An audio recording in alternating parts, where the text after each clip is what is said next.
여러분 안녕하십니까? 이제 바야흐로 10월달인데 매일매일 고생이 많으십니다. 그래도 우리는 합격할 수 있다라는 희망을 가지고 하루하루 최선을 다하면 정의가 있다면 여러분들 합격하실 겁니다. 오늘은 지난주에 28회 기출문제 중에 이런 건 정말 틀리지 않아야 된다 하는 몇 문제를 복습을 한번 해보죠. 복습을. 국토법 전반적인 건데 이런 것들은 시험에 뭐 잘 안 나왔던 건데 그래도 한번 이때는 한번 읽어봐야 된다 해서 국토교통부 장관이 시범도시를 지정을 하는데 여러분 시범도시 제도가 있다는 거 알아놓으셔야 돼요. 국토교통부 장관이 지정하는데 관계 중앙행정위원장은 요청을 할 수 있어요. 주민들 의견 듣고 해당 지자체장 의견 듣고 시범도시 지정할 때 그 대상되는 도시를 공모라는 말은 공개 모집을 한다. 그러면 이제 시장문수등 공모형할 수 있고 행정적인 시설사업 시행자가 시행자 처분에 대해서는 행정심판 제기한다. 요거 여러분 좀 정리를 해야 돼요. 그 시설사업의 시행자가요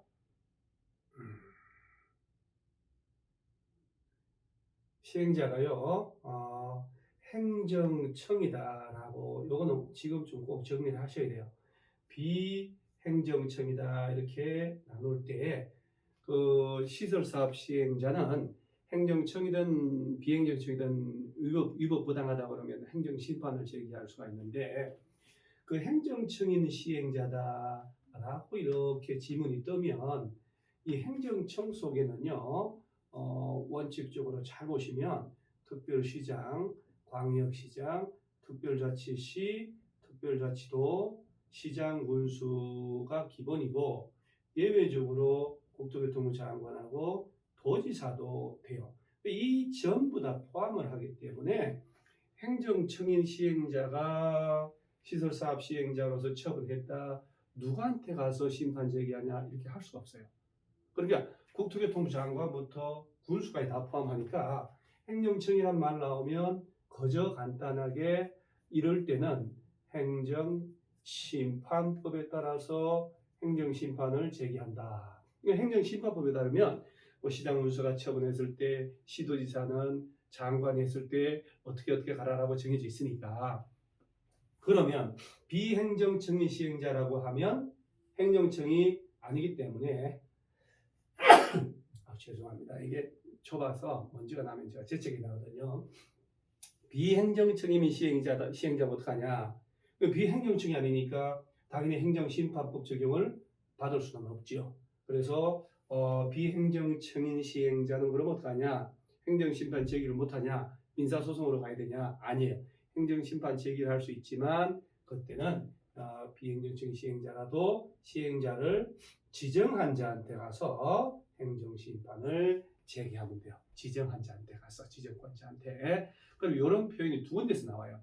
요 시설사업 아니면 시험에서 도시개발 사업을 환지 방식으로 환지 처분을 잘못했다. 예정 지정을 잘못했다. 그때도 행정청이다라고 하면 똑같아요. 행정심판법에 따라 심판 제기한다. 비행정청이다. 예를 들어 조합이다. 그러면 지정권자한테 가서 심판 제기한다라고 딱 알아놓으면 돼요. 둘 중에 하나가 가끔 언급을 하거든요. 그래서 이 얘기 때문에 이 문제 복습을 하는 거예요.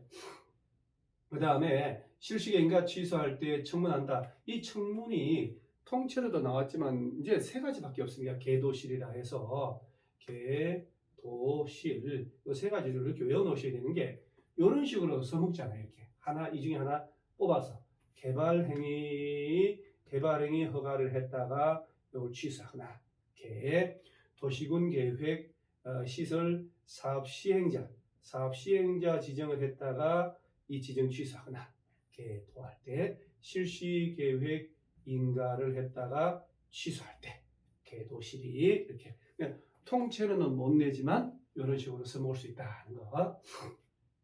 도지사는 도시군 기본계획하고 도시군 관리계획에 이 두 놈이 우리가 합쳐서 그 유명한 도시군 계획이라고 하잖아요.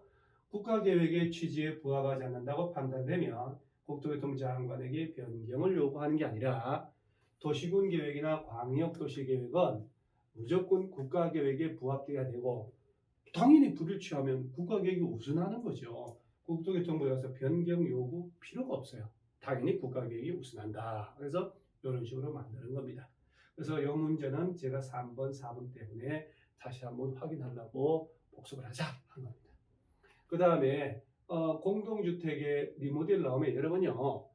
공동주택의 리모델 나오면 주택법에서 리모델링의 개념을 아직 안 해오는 사람들이 많습니다.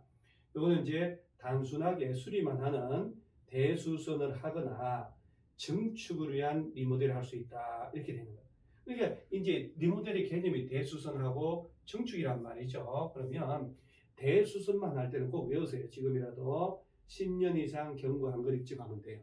그럼 증축을 위한 리모델링은 사용검사 또는 사용승인으로부터 15년이 경과된이라고 공동주택의 전용면적 30%까지 늘어날 수가 있어요. 전용면적 범위 안에서 세대수 증가를 할 수 있는데 세대수는 전체 세대수의 15%까지. 이때 이제 세대수 증가하는 방법은 위로 올라가는 거잖아요. 이렇게 위로 수직 증축. 수직 증축할 때는 한 3계층까지 가능한데 야가 이제 15층 이상일 때 14층 이하이면 2계층까지 가능하다. 이렇게 알아놓고 리모델링은 허가사항이에요. 시군구청장. 신고 이거 아니에요. 허가사항. 그러면 리모델링을 할 때 리모델링 조합을 만드는 방법이 있고 입주자 대표회의 등이 하는 방법이 있는데 꼭 기억을 하세요.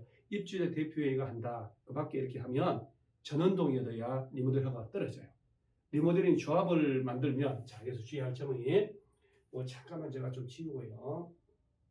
좀 지우고 시험도 이제 얼마 안 남았으니 제가 지금 하는 얘기가 속속속속 기억이 될 겁니다. 기억을 잘 하셔야 돼요. 그래서 몸에 해로운 건 드시지 마시고 몸이 좋은 것만 드시고요. 그래서 욕도 먹지 마시고 자 그러면 리모델링 할 때 조합을 만들어야 되겠다. 일단 이제 조합 설립을 해야 되잖아요. 이걸 기억을 하세요. 한 동만 하겠다고 조합 설립 인가 신청하려면 구분 소유자 3분의 2 동의받는다. 단지 전체를 해야 되겠다라고 하면 동별 과반수 전체 3분의 2 동의였습니다. 3분의 2. 참 다행 아니에요? 한 동만 해도 3분의 2, 전체에도 3분의 2. 요거는 리모델링 주택 조합을 만들 때. 자, 그 다음에 조합 설립 인가를 받고 2년 내에 리모델링 허가를 신청해야 돼요. 이제 리모델 허가를 신청 시군구에 가서 할 때 한 동만 한다고 조합을 만들었죠. 그러면 구분 소유자 75% 이상 동의. 전체 한다 그러면 동별은 50%, 전체 75% 동의서가 들어가야 돼요. 그러니까 이거는 리모델 허가 받을 때 조합이 이건 조합 설립 인가 신청할 때 구분 딱 하셔야 돼요. 그래서 리모델링은 조합 만들 때 동의, 조합이 리모델링 허가 신청할 때 동의 다르다라고 인식을 하셔야 돼요. 틀린 것은 지금 요 이번 지문이 리모델링에 동의한 소유자는 입주자 대표회의가 시군구에 허가 신청서를 제출하기 전까지는 서면으로 철회를 할 수 있습니다. 제출한 이후에도 이건 잘 몰라도 이런 식의 실제 시험이 나오잖아요. 이렇게. 그러면 의심을 하고 보는 거예요. 찍을 때도 이런 식으로 찍으면 두세 문제 주워 먹습니다.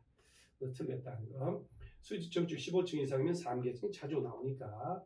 그 다음에 이건 이제 조합을 만들 때 3분의 2 단지 전체 할 때 과반수하고 증축형 리모델을 이거 수직 증축을 한다면 재건축처럼 안전단 들어간다는 거 꼭 알아보시기 바랍니다. 이런 것들 참 중요한 것들이죠. 그다음 농지법인데 이렇게 이제 예전에 출제된 문제 28회 이런 것들은 주워 먹어야 되거든요. 대리경작자가 지정돼 가지고 너의 농지에서 내가 농사 지어 먹었다. 이렇게 외우세요. 콩 10가마를 수확했으면 그 중에 한 가마를 준다. 남의 땅에 농사 지었으니까 줘야죠. 그래서 100분의 10, 100분의 10 대리경작 나오면 콩 한 가마 준다. 이렇게.